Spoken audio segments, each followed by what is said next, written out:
ఎర్ర బుక్ గురించి చూపించాడు. పాదయాత్రలు ఎర్ర బుక్ గురించి మాడితే ఎవడు పట్టించుకోలేదబ్బా. ఎన్నికలైన తర్వాత అది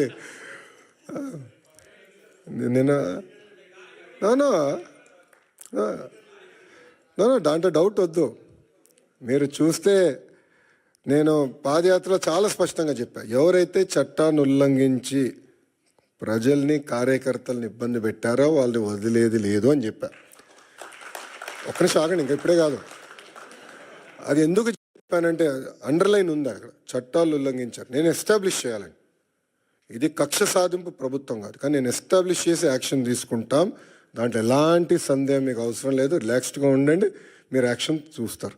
ఆల్రెడీ మొదలైంది, పూర్తి కూడా చేసే బాధ్యత మేము తీసుకుంటాం.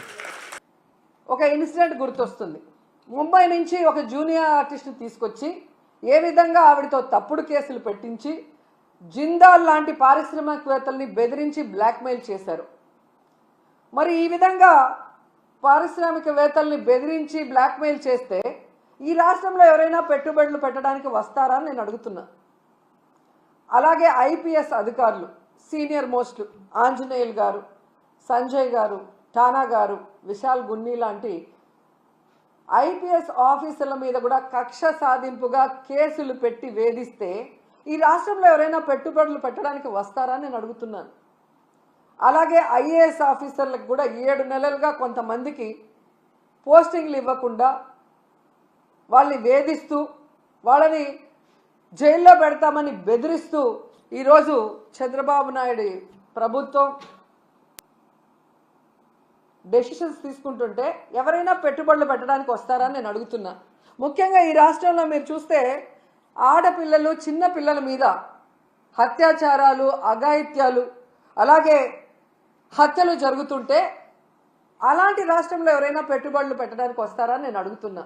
అండ్ ముఖ్యంగా నారా లోకేష్ దావోస్కి వెళ్ళి సిగ్గు లేకుండా నా ప్రత్యర్థుల్ని అనగతొక్కడానికి నేను రెడ్ బుక్ని యూజ్ చేస్తున్నాను అని చెప్తే ఎవరైనా పెట్టుబడులు పెట్టడానికి వస్తారా అని నేను అడుగుతున్నాను. ఈరోజు మీరు చూస్తే ఈ రాష్ట్రానికి పెట్టుబడులు రాకపోవడానికి కారణం ఈ రెడ్ బుక్ రాజ్యాంగమే.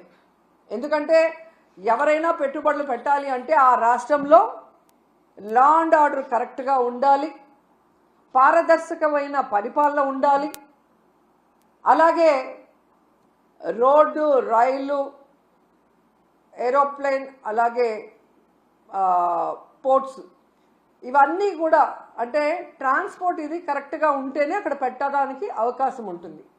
మీరు చూస్తే జగన్మోహన్ రెడ్డి గారు ముఖ్యమంత్రిగా ఉన్నప్పుడు ఇవన్నీ కూడా ఎంత చక్కగా చేశారో మీ అందరూ కూడా గమనించవచ్చు. లా అండ్ ఆర్డర్ ఏ విధంగా మెయింటైన్ చేశారు, అలాగే మీరు చూస్తే సచివాలయ వ్యవస్థతో ఎలా పారదర్శకంగా పరిపాలించారు, అలాగే ఏపీలో 3 పోర్ట్లు మచిలీపట్నం, మూలపేట, రామాయపట్నం ఏ విధంగా వర్క్స్ స్టార్ట్ చేశారు, భోగాపురం ఎయిర్పోర్ట్ ఎలా ఆల్మోస్ట్ 35% వర్క్ చేసేయటం జరిగింది, అలాగే 10 ఫిషింగ్ హార్బర్లు అన్నిటినీ కూడా తీసుకొచ్చి మీ చేతిలో పెడితే ఈరోజు మీరు ఏం చేశారు? జగనన్న పారిశ్రామికవేత్తల కోసం రెడ్ కార్పెట్ వేసి ఫ్రెండ్లీ స్టేట్గా ఇన్వెస్ట్ చేయడానికి దాన్ని ఏర్పాటు చేసి మీ చేతికిస్తే ఈరోజు మీరు రెడ్ బుక్ రాజ్యాంగం అంటూ రాష్ట్రంలో ఈరోజు లా అండ్ ఆర్డర్ లేదు, రోడ్డు పైనే నరికేస్తున్నారు మనుషుల్ని. అలాగే ఎవరు నోరు తెరిసినా వాళ్ళ మీద కక్ష సాధింపుగా తప్పుడు కేసులు.